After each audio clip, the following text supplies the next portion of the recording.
Malay kong arana para sa dalagang walang kasing ganda.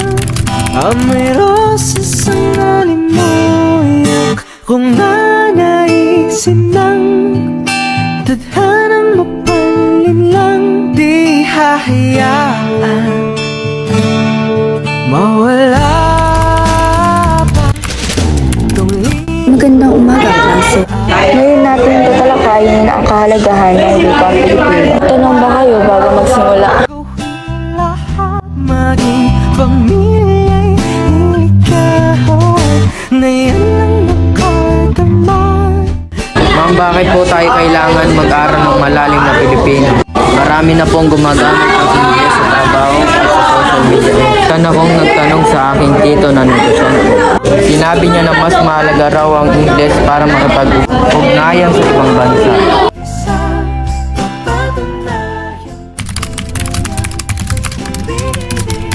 Hindi po ganun, Josh. Ang ating wikang Filipino ay hindi lang para sa paaralan o trabaho.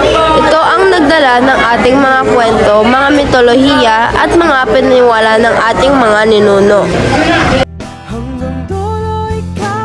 Napakaganda na sinabi mo, Sophia, at tama ka. Ang wika ay daanan ng ating kasaysayan. Tandaan nyo, si God Jose Rizal. Gumamit siya ng wikang Tagalog para sumulat ng Dolomitang Hire. At El Filibusterismo para ipakita ang kalupitan ng mga mananakop. Ang wika ay naging sandata natin para sa kalayaan. Kaya ako kasi nahihirapan sa pagsusulat ng tula o sanaysay sa Pilipino. Para mas madali ako nagsasalita ng Ingles. Ang problema yan, Jay. Lahat tayo ay natututo. Kahit ako man ay nag-aaral din na mabuti para unawaan ang yaman ng ating wika. Tingnan natin simula ng isang kapatiran ng wikang Pilipino dito sa paaralan. Tayo ang mga alabang nagsusulat ng tula o magtuturo. Ang libreng Pilipino sa mga bata sa komunidad.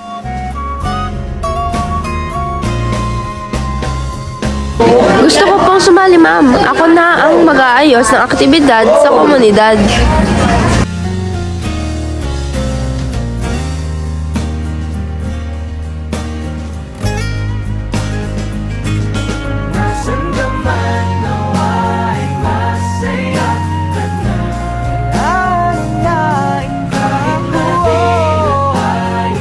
Hali na kayo, ngayon natin harali ng wikang Filipino.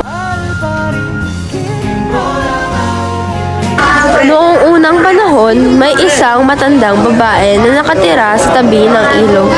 Alam ninyo ba na ang alamat na ito ay kwento ng inyong mga lola at lolo? Pinasa nila ito sa atin gamit ang ating wika. Tignan niyo to mga bata, ang salitang bahay ay hindi lang tahanan. Ito rin ang simbolo ng pamilya sa pagkakaisa. Gamitin natin ito sa pangungusap. Ang aking pamilya ay puno ng pag-ibig. Kukuha ako ng litrato sa inyong lahat. Isusulat ko rin ang kwento ng inyong pagtuturo para maipakita sa buong bayan ng wikang Pilipino ay buhay pa at kailangang pangalagaan. Maraming salamat sa inyong lahat. Maraming salamat. Maraming salamat din po.